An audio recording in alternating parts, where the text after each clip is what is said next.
Donc, vous connaissez tous les étiologies du syndrome de Cushing, et aujourd'hui, on va focuser la présentation sur la cause la plus fréquente, en fait, qui est la maladie de Cushing, qui représente environ 70% des étiologies du syndrome de Cushing, avec une prédominance assez importante chez la femme, 3,5 fois le risque chez le mâle. Et vous connaissez tous les signes et symptômes. La difficulté dans le Cushing, évidemment, c'est de distinguer entre les symptômes de la maladie elle-même et celles de d'autres pathologies fréquentes comme l'obésité, l'hypertension, le diabète qui sont fréquents. Les pathologies ou les symptômes les plus spécifiques, qui sont l'amincissement de la peau, qui sont la faiblesse musculaire proximale, par exemple, sont un peu plus prévalents chez l'homme que chez la femme, mais parce que souvent, c'est diagnostiqué plus tard chez l'homme avec des valeurs plus élevées de cortisolurie. Donc, les guidelines de l'Endocrine Society, chez qui devrions-nous dépister le syndrome de Cushing? Il faut qu'il y ait plusieurs éléments progressifs qui sont suggestifs de Cushing, parce qu'une obésité qui est là depuis longtemps, depuis l'adolescence, mais c'est l'apparition ou un changement dans le morphotype des individus, avec l'apparition en particulier de la myopathie, de la ptétard, des stries violacées, des ecchymoses faciles et de la peau amincie, ou des anomalies inhabituelles pour l'âge, par exemple ostéoporose et hypertension progressive. Chez les patients, évidemment, qui ont un incidentalome surrénalien, il faut rechercher la présence de sécrétion excessive de cortisol. Chez les enfants qui augmentent en poids mais dont la taille est plafonnée, c'est un des signes pathognomoniques de l'hypercorticisme. Et c'est l'accumulation de nouvelles anomalies qui augmentent la probabilité du syndrome de Cushing. A contrario, il n'y a pas de recommandation pour dépister de façon systématique tous les patients avec diabète, hypertension ou ostéoporose, parce que ça donne des résultats plus rarement, mais c'est l'accumulation ou les changements progressifs qui deviennent importants.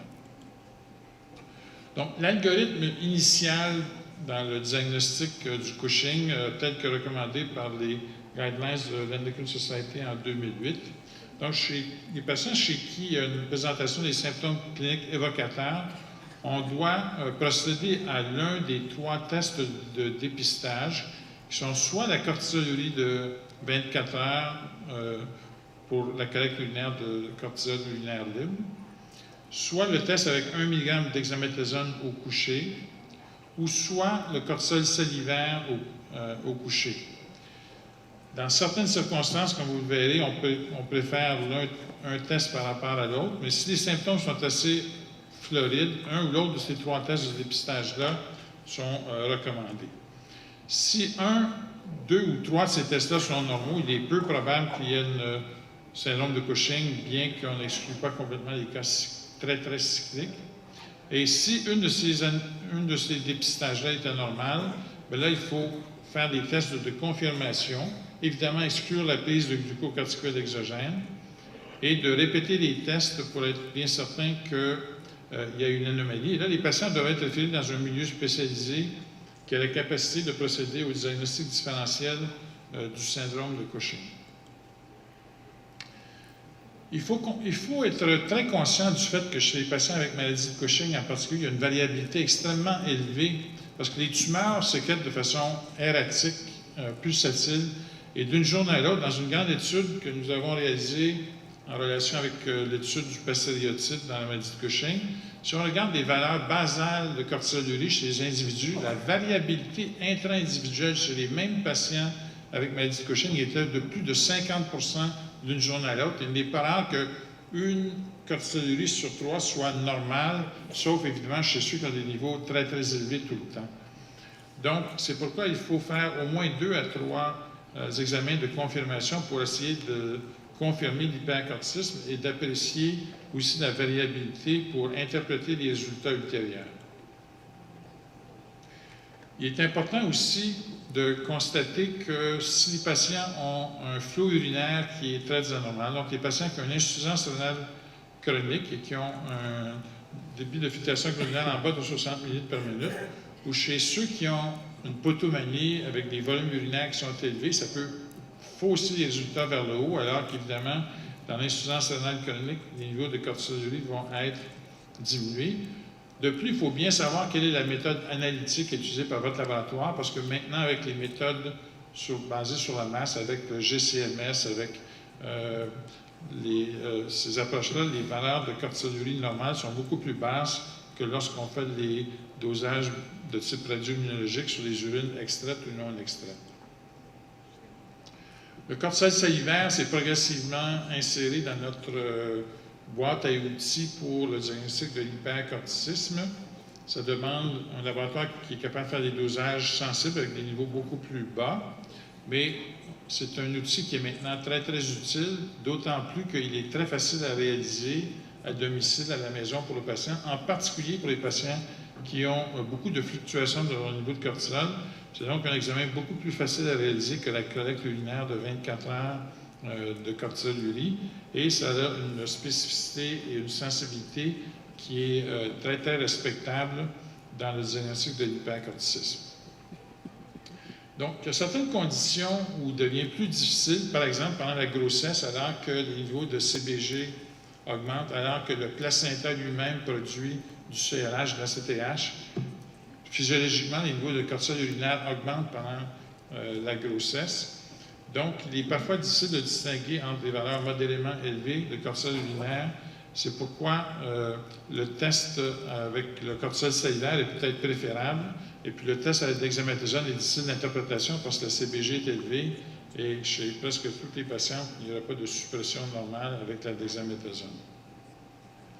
Dans les conditions comme l'épilepsie où les patients prennent des médicaments qui changent le métabolisme, des P450 qui métabolisent le cortisol, là aussi, il est plus utile de vérifier le cortisol salivaire ou le CLU parce que le test à la dexaméthasone va être complètement faussé. On a mentionné dans l'insuffisance rénale que le cortisol urinaire n'est pas utile, donc le test avec 1 mg d'hexaméthasone va être préféré.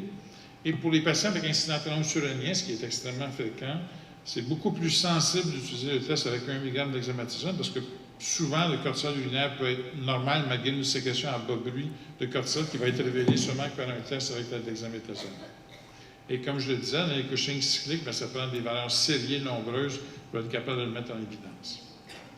Alors, je résume ici, dans notre article de revue dans Lancet sur le syndrome de Cushing, qu'en physiologie normale, évidemment, on sait très bien que la régulation de l'ACTH est exercée par le CRH, la vasopressine, que le cortisol exerce un feedback négatif et que même des doses très faibles de dexaméthasone vont supprimer à la fois le CRH et l'ACTH de l'origine hypophysaire et faire diminuer les niveaux de cortisol.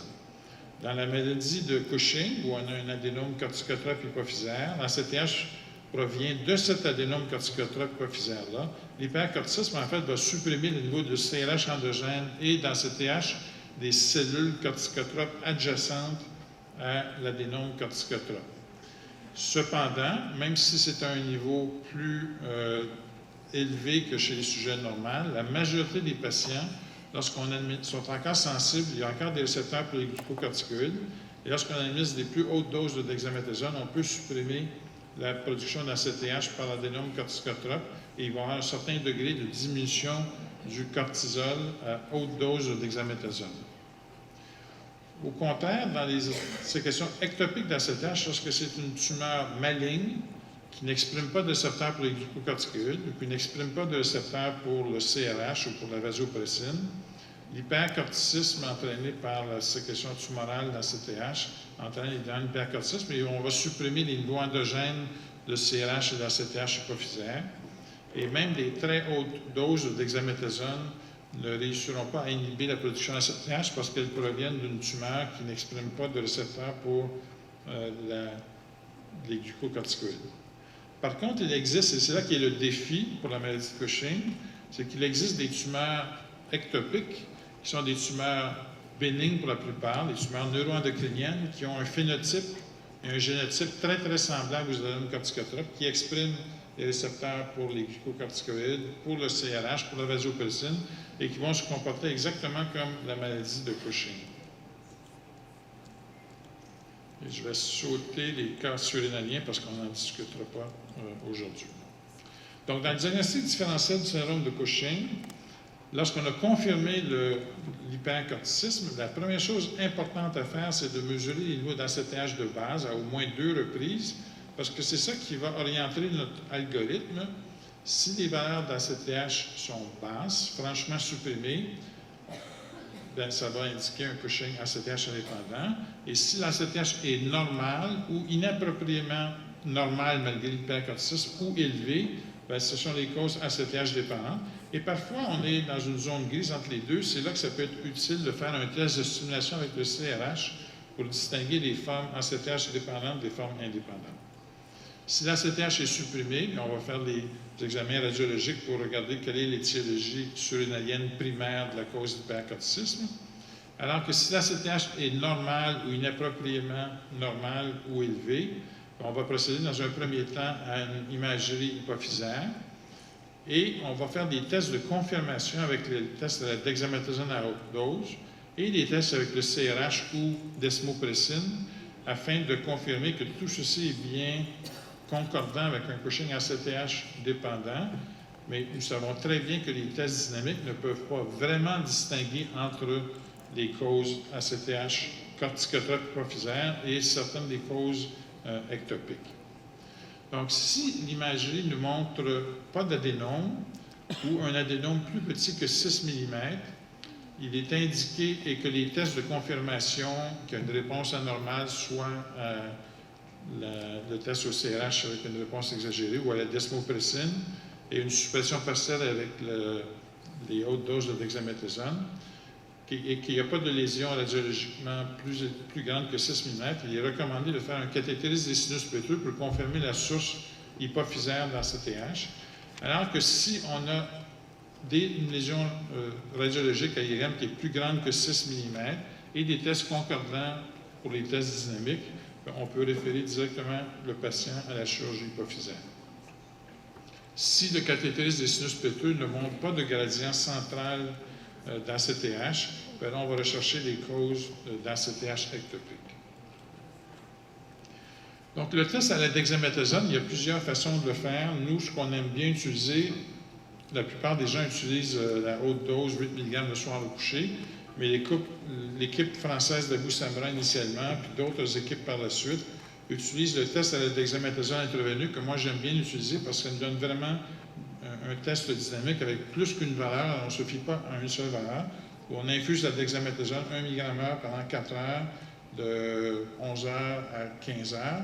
Et on voit bien ici avec les niveaux de cortisol et les niveaux d'ACTH. Si on regarde le cortisol ici, chez les patients avec normaux, on va avoir une suppression du cortisol qui va continuer de supprimer jusqu'à 24 heures après l'administration de la dexaméthasone. Alors que chez les patients avec maladie de Cushing, on a une suppression partielle du cortisol, mais un rebond précoce en soirée où le lendemain matin, le cortisol est plus élevé que, selon les publications, 70 ou 130 nanomoles par litre le lendemain matin, avec des changements en parallèle au niveau d'ACTH. Alors que si les patients ont une sécrétion ectopique d'ACTH, par exemple d'un carcinome à petites cellules du poumon, l'ACTH et le cortisol ne sont pas du tout supprimés, même par les hautes doses de dexaméthasone. Et on peut distinguer, dans la majorité des cas, un peu comme le test avec 8 mg le soir, entre les causes ACTH dépendantes et indépendantes, mais ça ne documente pas de façon certaine s'il s'agit d'une source hypophysaire ou d'une source ectopique d'ACTH. Le test à la desmopressine ou au CRH sont utilisés régulièrement. Dans différents pays, l'accessibilité au CRH est irrégulière et ça coûte très cher. Le CRH, ça coûte 500 $. La desmopressine, c'est pas cher du tout. Et c'est très intéressant le fait que 80 à 90 % des patients avec maladie de Cushing surexpriment le récepteur V2 et V3 à l'hypophyse. Alors, des individus normaux ne stimulent pas l'ACTH ou le cortisol avec la desmopressine, mais 85 à 90 % des patients répondent à la desmopressine comme ils répondent au CRH, mais c'est plus évident la différence avec la desmopressine qu'avec le CRH. Donc, moi, j'utilise, chez tous mes patients dans le bilan, j'utilise le test à la desmopressine au début, et à ce moment-là, c'est très utile dans le suivi d'utiliser ce même test-là pour voir si le patient est en rémission ou est guéri après la chirurgie. Alors, le sinus pétreux inférieur demande une expertise d'angioradiologiste, mais c'est le golden standard pour être capable de distinguer si la source d'ACTH est d'origine hypophysaire ou d'origine extra-hypophysaire. Et on le réalise systématiquement chez les patients qui ont des lésions plus petites que 6 mm ou pas de lésions hypophysaires avant de procéder à la chirurgie. Ceci est controversé. Dans la littérature, certaines équipes n'utilisent pas le sinus pétreux, vont à la chirurgie à l'aveugle. Si vous avez l'expertise angioradiologique pour le faire, c'est un examen qui est peu dangereux et qui est extrêmement utile pour confirmer la source hypophysaire d'ACTH. Donc, ça a un gradient de base de plus de 2 fois de l'ACTH dans les sinus pétreux par rapport à la périphérie ou plus de 3 fois post-CRH ou DDAVP. Ça indique la présence d'une source centrale d'ACTH. Donc, quels vont être nos objectifs thérapeutiques chez les patients qui ont une maladie de Cushing confirmée? Bien, idéalement, le but du traitement, c'est la resection sélective de l'adénome corticotrope, la correction des signes cliniques, le traitement des comorbidités, la préservation de la fonction hypophysaire résiduelle et la normalisation du cortisol à long terme. Les données de la chirurgie, malgré les progrès importants en chirurgie hypophysaire, malgré les approches maintenant endoscopiques, il faut bien réaliser que dans les publications de la littérature, les résultats sont relativement bons, avec 65 à 90 % de rémission initiale. Mais ça, ce sont la plupart du temps des centres experts qui publient leurs résultats.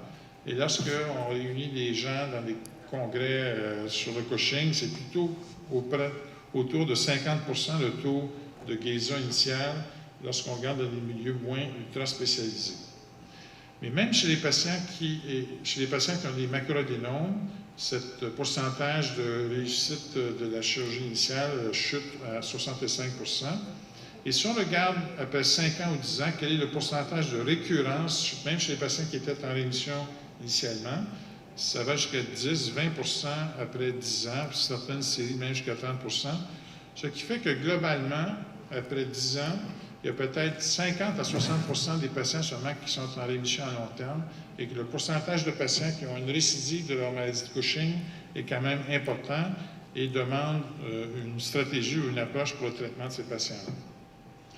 Immédiatement en post-opératoire, si le chirurgien a été efficace pour, de façon sélective, retirer la tumeur au complet, on devrait assister à une suppression de l'axe hypothalamo-hypophyseux surrénalien parce que ça va prendre 6 mois, 1 an avant que l'axe récupère la suppression chronique au niveau à la fois hypothalamique et au niveau hypophysaire des cellules corticotropes normales adjacentes à l'adénome corticotrope.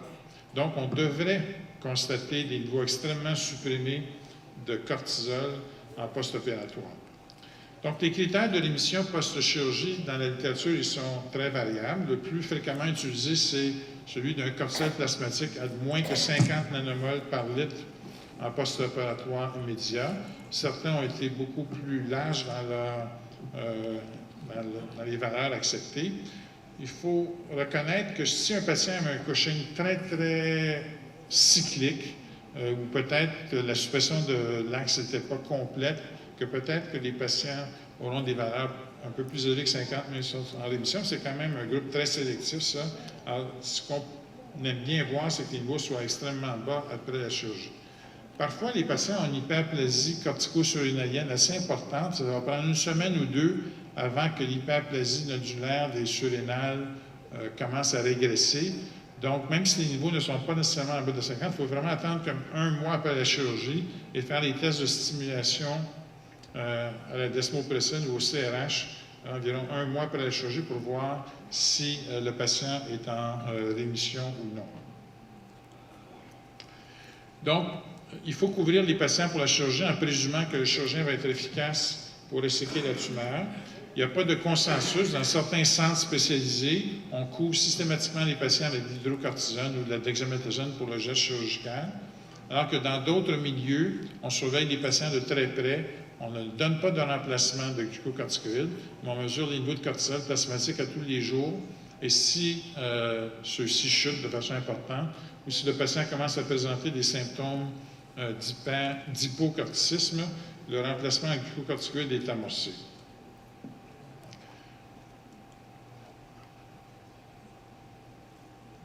Les patients qui sont en rémission, évidemment, vont avoir besoin d'une couverture. Nous, on préfère utiliser de l'hydrocortisone. Je n'utilise personnellement jamais rien d'autre que de l'hydrocortisone. Je n'utilise pas de prénisone ou de dexaméthasone. On préfère donner les doses de façon bien répartie pendant la journée en essayant de reproduire le cycle physiologique. On n'est jamais capable de le faire parfaitement parce que le patient se lève tout le temps en déficit relatif. Donc, je dis au patient de le prendre dès l'éveil, même s'il s'éveille avant pour uriner, se recouche, je leur dis de prendre à ce moment-là la première dose et de répartir la dose autour de 30 mg par jour initialement ou un peu plus, 40 mg par jour initialement, puis qu'on va diminuer progressivement au courant des prochains mois pour atteindre les niveaux le plus bas possible tolérés par le patient pour stimuler la reprise de l'axe et être capable de faire le sevrage progressif sur une période de 9 à 12 mois en général. Lorsque le cortisol plasmatique le matin commence à s'élever au-dessus de 200 nanomoles par litre, c'est là qu'on peut faire le test de stimulation avec la CTH pour voir si la réponse redevient normale et si les valeurs basales et les valeurs post-ACTH sont plus grandes que 450 nanomoles par litre, on peut cesser le remplacement des corticoïdes et là se mettre à vérifier s'il n'y a pas de récidive éventuelle de la maladie de Cushing. Donc, comment va-t-on examiner la possibilité de récidive?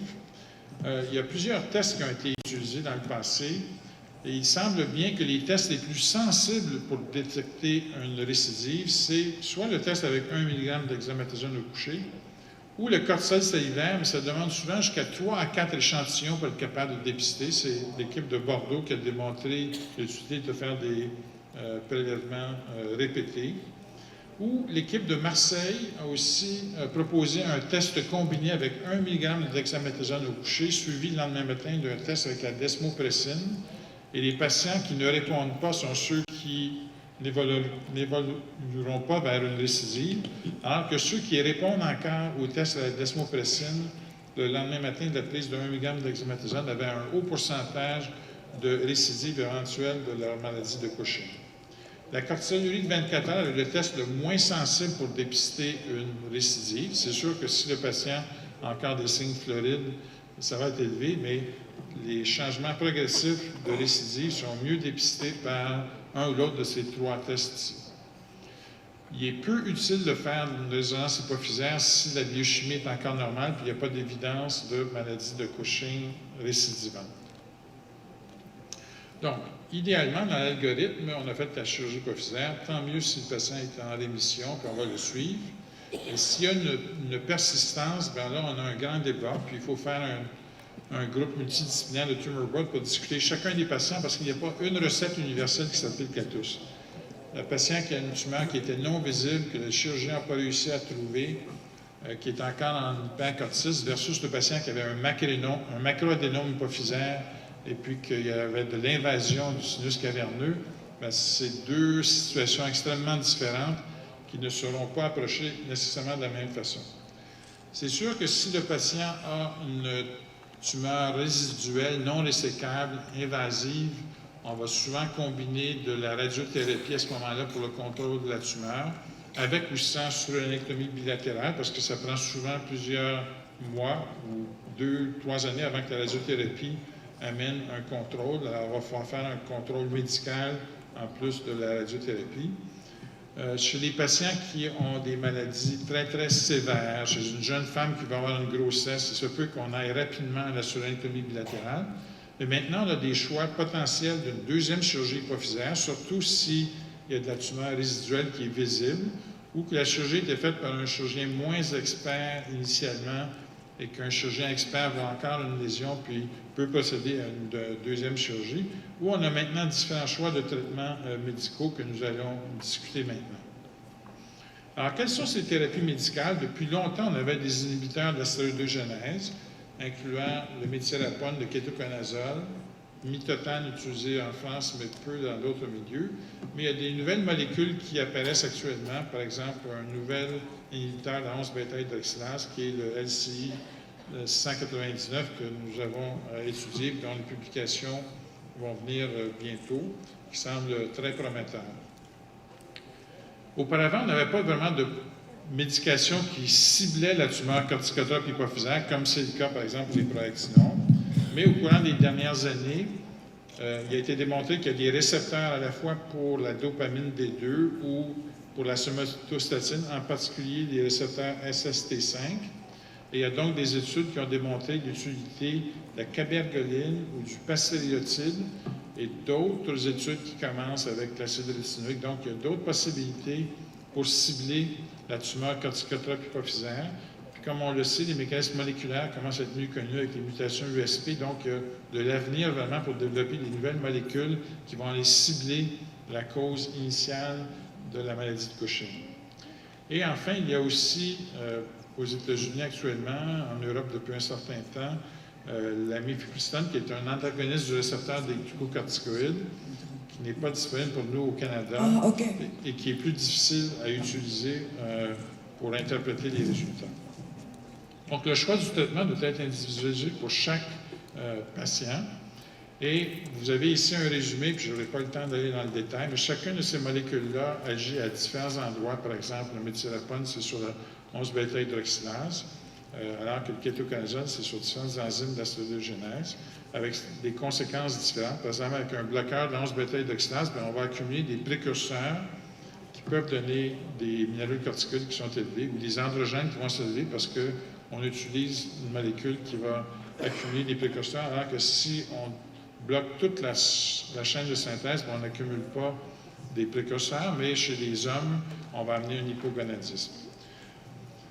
Donc, à cause de la limite de temps, je n'irai pas dans le détail, mais chacun de ces traitements médicaux-là a un taux d'efficacité de l'ordre de 50 à 60 %. Est-ce qu'on normalise vraiment le cycle unitéméral? Est-ce qu'on va accumuler des précurseurs? Alors, par exemple, chez un homme, peut-être que le méthylpyrrone va être plus favorable que le kétoconazole qui, lui, va donner de l'hypogonadisme.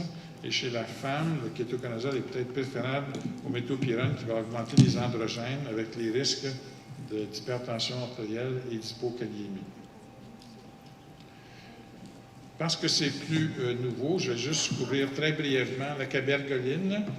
Les autres agonistes D2 dopaminergiques précédents étaient moins efficaces, mais une première étude italienne et avec les collaborateurs dans les Pays-Bas avait démontré in vitro l'effet de la cabergoline. Alors, quelques études, incluant notre étude conjointe avec nos amis argentins de 30 patients ici, ont démontré qu'avec des doses moyennes de 2,3 mg par semaine de cabergoline, on réussissait à normaliser la cortisolérie d'environ 30 % des patients. Et j'ai des patients qui sont maintenant à plus de 10 ans de traitement cabergoline avec un contrôle tout à fait normal. Mais certains échappent. Et vous voyez ici qu'il y a 6 publications qui démontrent un peu tous la même chose, que 30 à 40 % des patients. Donc, soit les patients répondent très bien ou ne répondent pas du tout. On le sait assez rapidement. Et si c'est efficace, ben c'est bien toléré et facile à prendre la cabergoline. Donc, on peut avoir des bons résultats à long terme.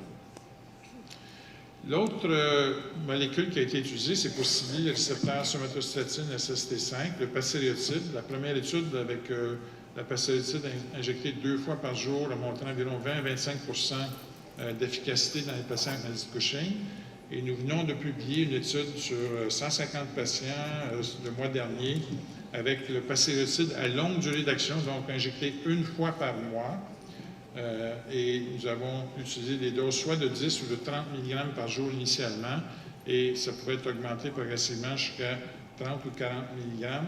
Et on voit ici que le taux de réponse à 6 mois, qui était le target initial, était de 42 % pour la dose de 10 mg et de 41 % aussi pour la dose de 30 mg. Les patients qui ont des cortisoléries plus basses, 1,5 à 2 fois la limite supérieure normale, ont des taux de succès plus élevés, 50 % comparativement à ceux qui ont des valeurs entre 2 et 5 fois la limite supérieure normale, à 36 % ici. Et on voit que les effets peuvent être prolongés, qu'après 12 mois, il y avait encore 35 % des patients qui étaient en rémission avec la dose de 10 mg ici et 25 % avec la dose de 30 mg. Et l'étude se poursuit avec les patients jusqu'à 5 ans de suivi, avec des résultats chez certains patients chez qui ça fonctionne, ça peut donner des résultats à long terme. Les effets secondaires sont les mêmes que ceux qui ont été rapportés avec le paclitaxel à courte durée d'action, avec les effets attendus des inhibiteurs de la somatostatine, avec les effets sur les troubles digestifs ou les cholithiases. Ce qui est le plus perturbant pour la paclitaxel, c'est que ça inhibe la sécrétion d'insuline, d'incrétine, donc l'hyperglycémie est très prévalente, environ 70% des cas. Mais nous, comme endocrinologues, on sait comment traiter le diabète, donc c'est possible de renverser ceci. Donc, il faut suivre de très près les patients pour l'hyperglycémie et de le corriger au besoin, parce que moi, j'ai des patients qui sont sous paclitaxel depuis maintenant 10 ans, avec un bon contrôle, perte de poids, etc. Le syndrome diabétique est disparu et on a des résultats satisfaisants à long terme, possiblement. Il y a aussi la combinaison de différentes approches avec des doses plus faibles, soit de paclitaxel ou de cabergoline ou de kétoconazole, où il a été démontré qu'en utilisant progressivement la combinaison de 2 ou 3 approches, on peut obtenir une normalisation du cortisol dans 90% des cas. Ça, c'était une étude pilote avec seulement 12 cas. Il y a donc des études conjointes actuellement de paclitaxel et de cabergoline sur une plus grande échelle, dont les résultats vont être disponibles d'ici quelques mois. La surénectomie demeure encore un outil que nous devons utiliser parce que 50% des patients ne sont pas guéris. Donc, il faut bien réfléchir aux différentes approches, tenter les approches, mais c'est un bon traitement lorsque les autres traitements médicaux ne sont pas satisfaisants. Et il est parfois nécessaire de le faire de façon précoce dans les cas les plus graves où les patients sont très malades et mal contrôlés avec les traitements médicaux, ou par exemple chez les jeunes femmes qui veulent une grossesse. Donc, malheureusement, encore aujourd'hui, dans 30, 40, 50% des cas, éventuellement, on a recours à la surénectomie bilatérale. Il faut bien comprendre que l'hypercorticisme, qui est là depuis plusieurs années, parce que ça prend souvent plusieurs années pour faire le diagnostic, a eu des impacts au point de vue du cerveau, de la mémoire, de la concentration, de la dépression, au niveau des os cardiovasculaires. Donc, la morbidité cardiovasculaire, malgré la rémission, demeure quelque chose d'important. Il faut vraiment prendre globalement la situation de ces patients-là pour les complications à long terme, parce que ce n'est pas seulement que l'hypercorticisme, mais les conséquences de l'hypercorticisme dont il faut se préoccuper. Et l'autre chose très particulière, lorsque les patients rentrent en rémission, nous voyons fréquemment des maladies auto-immunes qui étaient quiescentes parce que l'hypercorticisme avait traiter, en fait, les maladies sous-jacentes. Donc, les patients développent maladies ulcéreuses, l'intestin. J'ai un patient dernièrement qui a réactivé une maladie de Graves, l'arthrite rhumatoïde, etc. Donc, c'est quelque chose qu'il faut se préoccuper lorsque les patients ont été guéris des complications immunes du Cushing, à la fois quand ils sont très actifs, donc le risque d'infection, il faut traiter ces patients-là, faire la prévention des maladies majeures, parfois traiter de façon préventive le pneumocystis carini dans les cas très sévères, parce que malheureusement, les patients peuvent décéder d'infection avant qu'on ait contrôlé le syndrome de Cushing. Donc, je voudrais terminer ici. C'est un survol très rapide, 30 minutes pour un sujet où on a des symposiums de 3 jours. Mais comme je suis le chair de la Société internationale d'endocrino, j'en profite de la tribune ici pour vous inviter à être présent à notre prochain congrès. La première fois qu'il va être en Afrique, c'est en Afrique du Sud, du 1er au 4 décembre prochain. Nous invitons chacun d'entre vous d'être présent. Et aussi, tous les pays membres de la Société internationale, les membres ont droit à des rabais sur les frais d'inscription. Et puis, il faut se dépêcher parce que les dates pour les soumissions d'abstract, on y est. Puis, il faut s'enregistrer avant le 30 juin pour bénéficier des taux réduits. Donc, on espère vous y voir en grand nombre et il me fera plaisir de répondre aux questions.